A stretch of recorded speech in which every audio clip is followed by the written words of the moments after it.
Good morning. 12वीं में SP में हम लोगों ने कौन कौन सदस्य पद प्राप्त कर सकता है वो 10 मुद्दे देखे थे। उसके बाद कंपनी और ये 8 मुद्दे देखे थे। अन्य व्यक्ति मतलब बाहर जीवित व्यक्ति, पीढ़ी के साझेदार, हिंदू अभिव्यक्ति परिवार, ट्रस्ट, विदेशी व्यक्ति, संयुक्त अंशधारक, कंपनी और अन्य संस्थाएं। अब हम आगे देखेंगे सदस्य पद प्राप्त करने की पद्धति और विधि। तो किस तरह से कंपनी के सदस्य बन सकते हैं, वो पद प्राप्त करने की विधि में पहला मुद्दा है आवेदन पत्र से सही द्वारा। सही मतलब सिग्नेचर। तो आवेदन पत्र में सिग्नेचर करोगे तो कंपनी के सदस्य बन जाओगे। तो कौन सिग्नेचर करता है? तो ज़्यादातर कंपनी के संचालक, सेक्रेटरी और काम करने वाले उसके एम्प्लॉय। कंपनी के आवेदन पत्र की स्थापना की कलम में सही करने वाला व्यक्ति पंजीयन का प्रमाण पत्र मिलने से अपने आप सदस्य बन जाता है। तो जो व्यक्ति आवेदन पत्र में, तो अपने आप स्थापना की कलम होती है, उसमें आवेदन पत्र बनाना पड़ता है। आवेदन पत्र के अंदर संचालकों के नाम दर्शाए जाते हैं। तो आवेदन पत्र में स्थापना की कलम में सही करने वाले हर एक व्यक्ति को पंजीयन करते समय साइन करनी पड़ती है। हर व्यक्ति अपने आप सदस्य बन जाता है।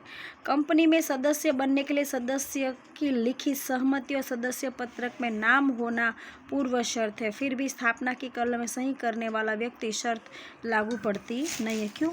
क्योंकि देखो, सदस्य पत्रक है, साइन करना बहुत ज़रूरी है, कंपलसरी है, अपना नाम दर्शाना और सदस्य पत्रक में साइन करना है।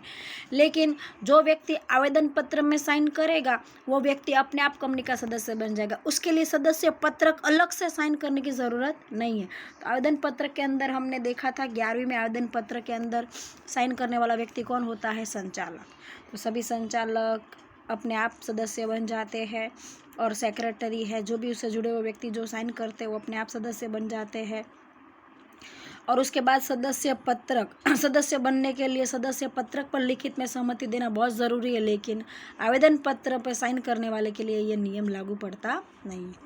अंश आवंटन के द्वारा कंपनी विज्ञापन पत्र द्वारा आम जनता को शेयर बेचती है, आम खरीदने के लिए आमंत्रण देती है और बाद में आम लोग अर्जी करते हैं शेयर खरीदने के लिए और कंपनी उसका आवेदन स्वीकारती है और अपने सदस्य पत्रक के अंदर एक चौपड़े के अंदर उसका नाम लिखते थे। इस तरह से सदस्य पत्रक में उनका नाम लिखा जाता है तो वो कौन बन जाते हैं? अपने आप सदस्य, यानी शेयर खरीदने वाले लोग। अंश परिवर्तन के द्वारा जब कोई जिसके पास अंश है वो अपने अंश किसी और को बेच देता है तो नए व्यक्ति के पास शेयर आते हैं और वो मालिक बन जाता है। अब नए व्यक्ति जिसने शेयर खरीदा है वो कंपनी का क्या बन गया? सदस्य। इस तरह से जब अंशधारी अपने अंश अन्य व्यक्ति को बेचता है और अंश परिवर्तन की विधि के अनुसार अंश खरीदने वाला व्यक्ति सदस्य पद प्राप्त करता है। इस प्रकार अंश परिवर्तन कंपनी कानून के व्यवस्थाओं और कंपनी के नियमन पत्र के अधीन में किया जाता है।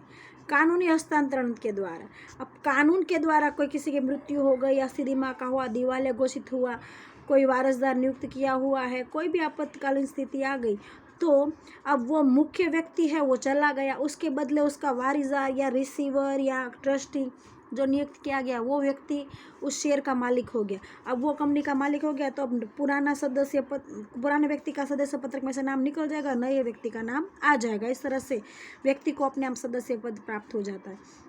जब किसी अंशधारी की मृत्यु हो जाए, दिवालिया हो, अस्थिर दिमाग का घोषित हो, कंपनी कानून प्रक्रिया के द्वारा अनिवार्य हस्तांतरण आवश्यक होता है। ऐसे संयोगों में उसे वारसदार या कानूनी प्रतिनिधि सदस्य बनते हैं। परिणाम स्वरूप उसका नाम सदस्य पत्रक में लिखने से सदस्य पद प्राप्त होता है। कानूनी प्रक्रिया द्वारा हुए परिवर्तन के लिए कंपनी समक्ष अपने अधिकार पत्र प्रस्तुत करता है। रोकड़ के अतिरिक्त प्रतिफल के रूप में प्राप्त अंशों के द्वारा कंपनी अस्तित्व में आए और धंधा प्रारंभ करे तब अब उनके निष्णात विशेषज्ञ व्यक्ति की सेवा लेना जरूरी होता है। जब कंपनी क्या करती है कि विशेषज्ञ और निष्णात व्यक्तियों की सेवा लेती है तो सेवा लेती है उन लोगों को पगार नहीं देती, क्योंकि उनकी सेवा का मूल्य चुका सकते नहीं और मूल्य निश्चित भी नहीं होता है। तो तब उनकी सेवा का जो उन्होंने कार्य किया है उनके कार्य के बदले उनको कंपनी गिफ्ट के तौर पर शेयर देती है। तो शेयर देती है, तो परिणाम स्वरूप उनका नाम भी कंपनी, अब उन्होंने कंपनी के शेयर खरीदे नहीं है पर कंपनी ने सामने से उनको शेयर दिए, तो सदस्य पत्रक में उन लोगों का नाम चौपड़े में आ गया। इस तरह सदस्य प्राप्त होता है। कंपनी में अस्तित्व में आई और धंधा प्रारंभ करने के लिए जब उन अनेक निष्णात विशेषज्ञ व्यक्तियों की सेवा लेना जरूरी होता है। ऐसे सेवा देने वाले व्यक्तियों की सेवा का कार्य पारिश्रमिक के बदले पूर्ण भरपाई हुए अंश कंपनी प्रतिफल में देती है। परिणाम स्वरूप उस व्यक्ति का नाम सदस्य पत्रक में लिखा जाता है और सदस्य पद प्राप्त होता है। सदस्य के रूप में आभासी देखाव करके जब कोई सदस्य अपना अन्य अंश किसी को बेच देता है तब सदस्य पद का अंत आता है। उसके पास सदस्य पद न होने पर भी वह कंपनी के सदस्य पद में नाम चालू रहता है। स्वयं सदस्य ऐसा दिखावा करे, आभासी व्यवहार द्वारा सदस्य पद के रूप में अधिकार का उपयोग करे, परिणाम स्वरूप सदस्य पद के रूप में उसकी जिम्मेदारी उत्पन्न हो, तब वर्तमान में वह सदस्य नहीं ऐसा दलील करे, यह मान्य नहीं गिना जाएगा। कारण कि कंपनी की दृष्टि से उसको सदस्य के रूप में हक नहीं मिलता है परंतु सदस्य के रूप में जिम्मेदार होता है। ये क्या कहा गया? तो देखो ऐसा है कि जब मैंने अपने शेयर किसी को बेच दिए, लेकिन मैंने कंपनी में शेयर बेचने के लिए जो फॉर्म भरना पड़ता है, हमने थोड़े दिन पहले ये आगे देखा था त्याग पत्र, तो त्याग पत्र भरना पड़ता है। उसके साथ एक दूसरा फॉर्म भी होता है हक परिवर्तन का। तो इस तरह से जो फॉर्म भरना पड़ता है, फॉर्म भरते हैं, इसलिए कंपनी को मालूम, कंपनी को तो ऐसा ही कि ये शेयर मिथिला के पास ही है, पर मैंने क्या किया, अपने शेयर किसी को बेच दिया, तो कंपनी के चौपड़े में मेरा नाम है। मैंने किसी को बेच दिया, उसकी एप्लीकेशन मैंने दी नहीं है, तो कंपनी के चौपड़े में मेरा नाम है। अब कोई भी कारण से जिम्मेदार शेयर होल्डर होंगे तो मैं भी शेयर होल्डर हूँ, उसके लिए मैं जिम्मेदार रहूँगी क्योंकि मेरा नाम सदस्य पत्रक में चालू है। कई बार ऐसा भी होता है कि व्यक्ति कहता है कि मैं इस कंपनी से जुड़ा हुआ हूँ, दिखावा करता है, अन्य लोगों को ये बताता है कि मैं सदस्य हूँ।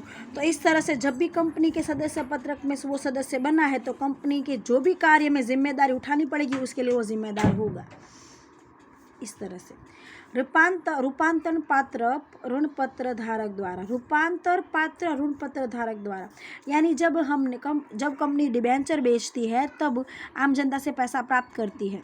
अब कंपनी उनको डिबेंचर 5 साल के बाद, डिबेंचर पर पैसा कभी ना कभी कंपनी को लौटा देना रहता है, लेकिन यहाँ पर कंपनी पहले से ही उनसे बात करती है कि भाई हम आपको 5 साल के बाद शेयर लौटाएंगे नहीं, लेकिन उसके बदले आपको क्या दे देंगे, नए उसके बदले डिबेंचर के बदले शेयर दे देंगे।